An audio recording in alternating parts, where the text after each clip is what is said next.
रेणुका देवी आणि यल्लम्मा देवी यांचे नाते काय आहे? रेणुका देवी म्हणजेच देवी पार्वतीचा अवतार आहे. रेणू हा सूर्यवंश इक्ष्वाकू घराण्यातील शासक होता. राजा आपल्या वर्चस्वासाठी प्रसिद्ध होता.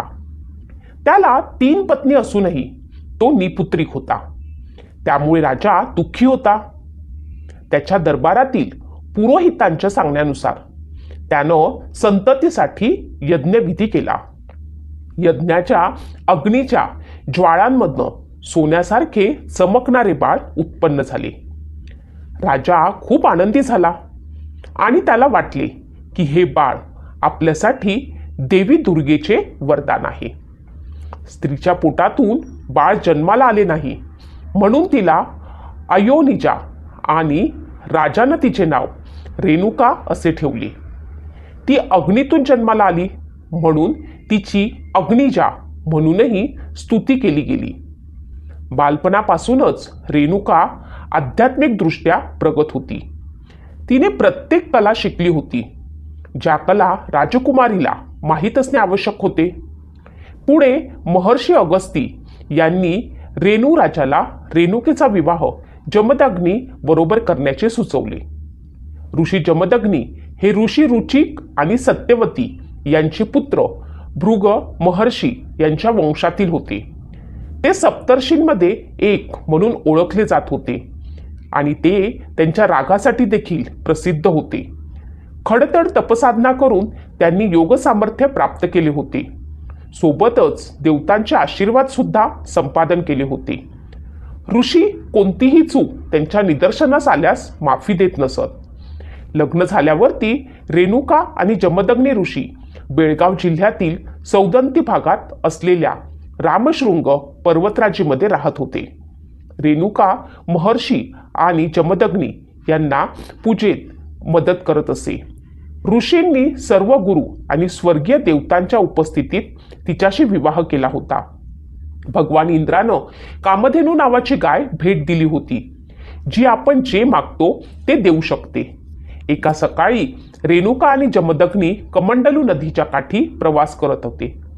अचानक जमदग्नीमध्ये संभोगाची इच्छा निर्माण झाली आणि आपण मोकळ्या जागेत आहोत असे त्यांना वाटले, कारण ती ओसाड जागा होती आणि कुणीही पाहू शकत नाही असे त्यांना वाटत होते. पण सूर्याच्या सानिध्यात असे कृत्य पाप आहे ही परंपरा जमदग्नी विसरली. जमदग्नीने रेणुकेला जलद चालण्याचा आग्रह केला, पण सूर्याच्या तीव्र उष्णतेमुळे ती वाळूवर चालू शकली नाही. ऋषींनी संतापून रेणुकेला कारण विचारले आणि तिनेही तेच उत्तर दिले. तेव्हा ऋषी संतापले. त्यांनी सूर्यदेवाला शाप दिला की तू आपले वैभव गमावून मंद तारा बनशील. तेव्हा सूर्यानं ऋषीला त्यांनी केलेल्या पापाची आठवण करून दिली आणि ऋषीला शाप दिला की त्याला राजा मारेल. मग नारदांनी येऊन दोघांनाही शांत केले आणि त्यांना उशाप केला की सूर्यावर राहू आणि केतू वर्षातून एकदा आक्रमण करतील आणि त्याचे वैभव गमावतील आणि जमदग्नीला एक राजा मारेल, पण त्याचा पुत्र त्याचे रक्षण करेल. त्यानंतर रेणुका आणि जमदग्नी ऋषी तामिळनाडूच्या कुंडलीपुरम जवळील एका आश्रमात आनंदाने राहत होते.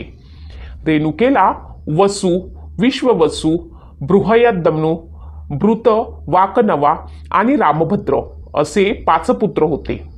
धाकटा मुलगा रामभद्र हा भगवान विष्णूंचा अवतार होता, जो नंतर परशुराम म्हणून ओळखला गेला.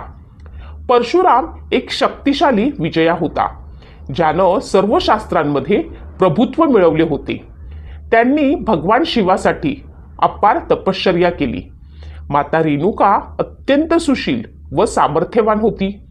ती दररोज भल्या पहाटे उठून मलप्रभा नदीवर स्नानासाठी जात असे. ती किनाऱ्यावरील वाळूचे मडके बनवत असे व आपल्या सिद्धीनं त्यात महर्षी जमदग्नींसाठी पाणी भरून आणत असे. पाणी मडक्यात भरल्यावर तिथे असलेल्या सापाचे वेटोळे ती आपल्या डोक्यावर ठेवून त्यावर ती मडके ठेवून त्या आश्रमात जात असे.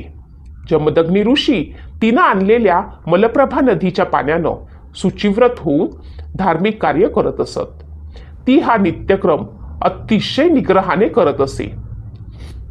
आता रेणुका दररोज जवळच्या नदीतून पाणी आणत असे आणि ते पवित्र पाणी विधीसाठी वापरले जात असे. आपल्या पतीप्रती असलेली भक्ती आणि तिच्या आदर्शांमुळे रेणुका कोरड्या वाळूपासून भांडी बनवण्यास सक्षम होती. ती रोज नदीच्या पात्रात वाळूचे ताजे भांडे बनवत असे आणि नागाची चुंबळ बनवत असे. एके दिवशी सकाळी रेणुका वाळूच्या कुंड्यातून पाणी आणण्यासाठी नदीवर जात होती. भांडी बनवल्यानंतर ती पात्रात पाणी भरण्यासाठी नदीत उतरली. पाण्यात तिला गंधर्व जोडप्यांचा कामुक जलकरडा करताना पाहिले. हे पाहताच रेणुकाची एकाग्रता हरवली आणि आपणही आपल्या पतीसोबत जलक्रीडा करावी अशी इच्छा तिच्या मनी आली आणि ती त्या स्वप्नात रममाण झाली.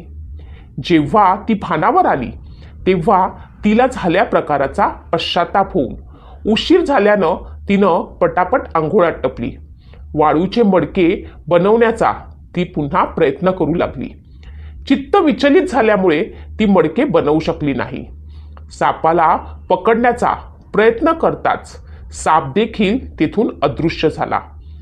तिच्या डोक्यावरील वाळूचा कुंड फुटला. तिला या गोष्टीचे कारण कळले आणि ती रिकाम्या हातानं आश्रमात गेली. माता रेणुका रिकाम्या हाताने येताना पाहून जमदग्नीला काय झाले ते कळले आणि ऋषींनी तिला भयंकर चर्मरोग होण्याचा शाप दिला आणि सर्व पंचमहाभूतांच्या रक्षणाचा शाप दिला. त्यानं तिला आश्रम सोडण्यास आणि त्याच्या नजरेस न येण्यास सांगितले. रेणुकाला पश्चाताप झाला आणि तिने भगवान शिवाची पूजा करण्याचा प्रयत्न केला, परंतु त्यांचे मंदिर देखील नाहीसे झाले. कोणताही मार्ग नसल्यामुळे ती आश्रमापासून दूर जाऊ लागली आणि जंगलात प्रवास करू लागली. जमदग्नीच्या शापामुळे तिला अन्न पाणी मिळू शकले नाही. ती आदिवासी भागात गेली जिथे ते लोक राहत असत. त्याला चांडाळ वाटिका असे म्हणतात. तेथे रेणुका एका मातंग महिलेच्या घरी पोचली. मातंगीनं रेणुकेला अत्यंत प्रेमानं आणि काळजीने स्वीकारली आणि आजूबाजूला उपलब्ध औषधी, मुळे आणि वनौषधीने त्वचा रोगावरती उपचार सुरू केले. एके दिवशी रेणुका जंगलात जात असताना तिला एकनाथ आणि जोगनाथ हे दोन ऋषी भेटले, ज्यांनी रेणुकेला राजकुमारी म्हणून ओळखले आणि तिच्या वाईट परिस्थितीचे कारण विचारले. मग एकनाथ आणि जोगनाथ यांनी थोडा वेळ विचार केला आणि रेणुकाला एक अत्यंत कठोर विधी सुचवला. तिची स्थिती सुधारू शकणारे एकमेव भगवान शिव होते आणि त्यांनी तिला अत्यंत कठोर तपश्चर्या करण्यास सांगितले. रेणुका मातंगीच्या घरी ईशान्येला बसून तपश्चर्या करू लागली. वेळ जाऊ लागली. दरम्यान रेणुकाभोवती दिमक आणि ढिगाऱ्यांचे ढीग लागले आणि काही दिवसातच ती त्या ढिगाऱ्यांनी पूर्णपणे वेढली गेली. मातंगी रेणुकेची पूजा करत असे. अनेक दिवसांनी भगवान शिव रेणुकेच्या दर्शनाला आले आणि म्हणाले की तिचे पाप धुण्याची वेळ आली आहे. शिवानं माता रेणुकेला जवळच्या गावात जाऊन घरोघरी फिरून जोगवा मागण्यास सांगितले, तांदूळ मागायला सांगितले आणि आग न लावता पवित्र भात शिजवून त्याला गंगेच्या जवळ असलेल्या ठिकाणी पोचवायला सांगितले, जे तिचे पाप पूर्णपणे धुवून टाकू शकते. रेणुकाने तेच केले आणि पोटावर भांडे ठेवून कडक उन्हात पडून भात शिजवला आणि तो भात शिजला आणि ते भांडे डोक्यावर घेऊन ती शिवाजवळ पोचली. तेथे तिनं शिवाला पवित्र तांदूळ अर्पण केला आणि मातंगीसह जवळच्या झऱ्यात स्नान केले. त्यामुळे तिचे सर्व रोग आणि पाप धुवून गेले. आकाशातून आवाज आला की रेणुका, तुझी सर्व पापे बरी झाली आहेत, पण आता खरोखरच परीक्षेची वेळ आली आहे. त्यासाठी तयार राहा आणि तू नंतर अमर होशील आणि तुझ्या पतीकडनं प्रेमाने आणि काळजीने प्राप्त होणारे भाग्य स्वीकार. पापांपासून मुक्ती मिळाल्यानं आनंदित झालेली रेणुका मातंगीसह आश्रमात पोहोचली आणि जमदग्नीच्या आश्रमाजवळ गेली. रेणुकाला पाहून ऋषींना आनंद वाटला आणि रेणुकाने घडलेली संपूर्ण गोष्ट त्यांना सांगितली. पण त्यांनी तिला स्वीकारण्यास संकोच केला. तिच्या आत्म्याला आणि मनाला इंद्रिय सुखापासून मुक्त करण्याचा विचार करून जमदग्नीने थोडा वेळ विचार केला आणि तिचे मस्तक कापून तिला कपाळ मोक्ष देण्याचा निर्णय घेतला. ऋषींनी आपल्या मुलांना बोलावले, परंतु त्यांना मातेशी असलेल्या आसक्तीमुळे ते तसं करू शकले नाहीत. त्यामुळे रागाने जमदग्नीने त्यांना भस्म केले. त्यानंतर ऋषींनी परशुरामाला बोलावून रेणुकेचे शिरच्छेद करण्यास सांगितले. आपल्या वडिलांचा राग व तपसामर्थ्य लक्षात घेऊन परशुरामांनी कुऱ्हाडीनं आपल्या मातेचा शिरच्छेद केला आणि त्यांनी आईचा शिरच्छेद केला. परंतु मातंगीला परशुरामाचा हेतू समजू शकला नाही. तिनं परशुरामाला थांबवण्याचा प्रयत्न केला. त्यामुळे रागाने त्याने तिचाही शिरच्छेद केला. जमदग्नीने मग परशुरामाला आनंदित होऊन वरदान मागायला सांगितले. परशुरामानं आईला व भावांना वरदान म्हणून जिवंत करण्यास सांगितले. जमदग्नीने सहमती दर्शवली आणि पवित्र पाणी दिले आणि ते आपल्या भावांच्या आणि आईच्या अंगावर शिंपडण्यास सांगितले. त्याने भावांवर पाणी शिंपडले. तसे भाऊ जिवंत झाले. रेणुकाचे शिर कुठेतरी दूर जाऊन पडले होते. त्यामुळे त्याने मातंगीचे शिर रेणुकेच्या धडावरती ठेवले आणि पाणी शिंपडले. त्यामुळे रेणुकाच्या धडाला मातंगीचे शिर लागले. त्यानंतर त्याने जाऊन रेणुकेचे शिर शोधून आणले आणि ते शिर मातंगीच्या धडावरती बसवले. मातंगी आणि रेणुका यांच्या शिरांची दिवाणघेवाण झाली. हे पाहून परशुराम घाबरला आणि त्यानं दोघींना आपल्या वडिलांकडे आणले. परशुरामानं त्याच्या आईला बदललेल्या चेहऱ्याने पाहून मारी अम्मान, बदललेली आई म्हटलं. त्यामुळे रेणुकेचे नाव मरी अम्मम, मातंगीचे शरीर आणि रेणुकेचे डोके असे ठेवण्यात आले. जमदग्नीने नंतर रेणुकेसह शरीरासह मातंगीचे डोके यल्लम्मा म्हणजे सर्वांची आई असे ठेवले. ऋषींनी आपली शक्ती यल्लम्मामध्ये ओतली. ती जंगलात गेली आणि लोकांना आशीर्वाद देऊ लागली. तेथे यल्लम्माद्वारे धंडू मरियम्मन किंवा वेरकाडू मरियम्मन म्हणतात. ऋषी जमदग्नींनी संन्यासाश्रम दीक्षा घेतली. यल्लम्मा देवी हे कालीचेच रूप मानले जाते. यल्लम्मा देवीचा एक हात अहमपणाचा नाश करणारा आणि दुसरा हात भक्तांवरती वरदहस्त दाखवणारा आहे.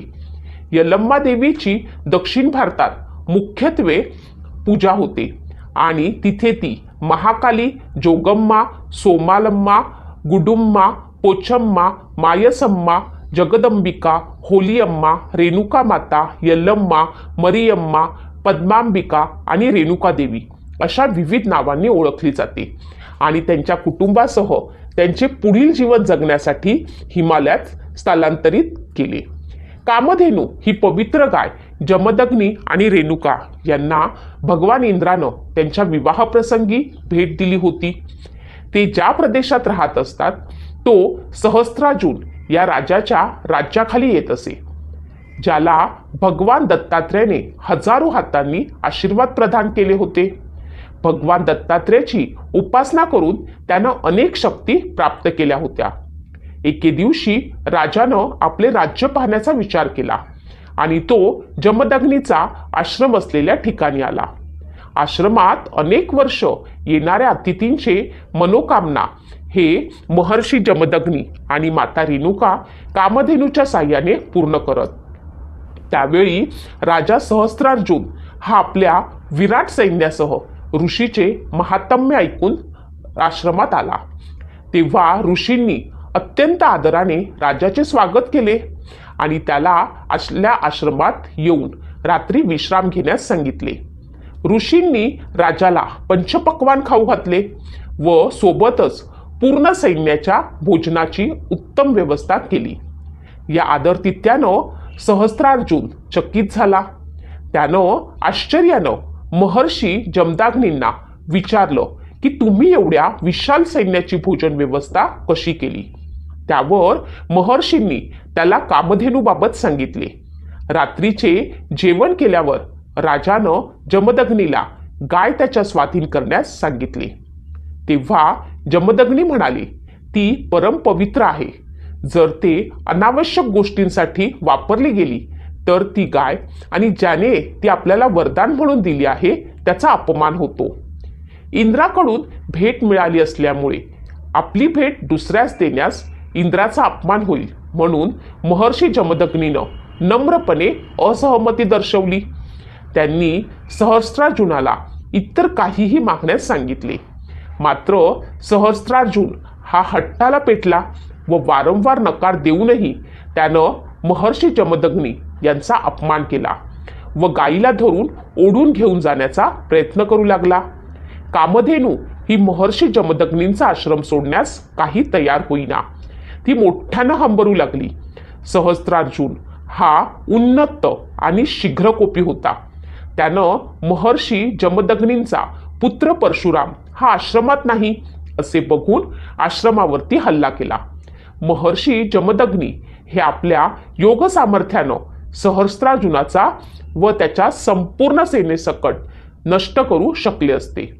मात्र क्रोध त्यागाच्या प्रतिज्ञेमुळे त्यांनी प्रतिकार केला नाही व शेवटी सहस्त्रार्जुनानं निर्दयीपणे जमदग्नींना ठार मारले व रेणुका मातेवर 21 वेळा वार केले व पळून गेला.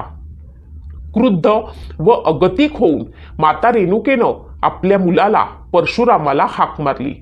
आईची आर्त हाक ऐकून परशुराम धावतच आश्रमाकडे आले आणि त्यांनी घडलेली सर्व घटना कळली. परशुराम क्रोधानं संतापले व त्यांनी अत्याचारी क्षत्रियांपासून पृथ्वी 21 वेळा निक्षत्रिय करण्याची प्रतिज्ञा केली. भगवान परशुरामानं कोरी भूमी म्हणून दत्तक्षेत्र माहूर हे स्थान अंत्यविधीसाठी निवडलं. त्यावेळेस रेणुका माता सती गेली. परशुरामास आईची खूप आठवण येऊ लागली. मातृविरहानं व्याकुळ होऊन त्यानं आपल्या आईस आर्त हाक मारली. त्यावेळेस आकाशवाणी झाली व रेणुका माता त्याला म्हणाली, बाळा, मी भूमीतून वर येऊन तुला दर्शन देईन, पण तू मागे पाहू नकोस. मात्र काही वेळानं परशुरामानं आईच्या भेटीच्या कल्पनेनं न राहून मागे पाहिले. तेव्हा माता रेणुकेचे फक्त डोके जमिनीतून बाहेर आले होते. मग उर्वरित भाग जमिनीतच राहिला. याच स्थानी आज माहूरचे रेणुका मंदिर बांधले आहे. जगदंबा रेणुका मातेच्या डोक्यास शिरास म्हणजेच तांदळा असे म्हणतात. अशी आहे रेणुका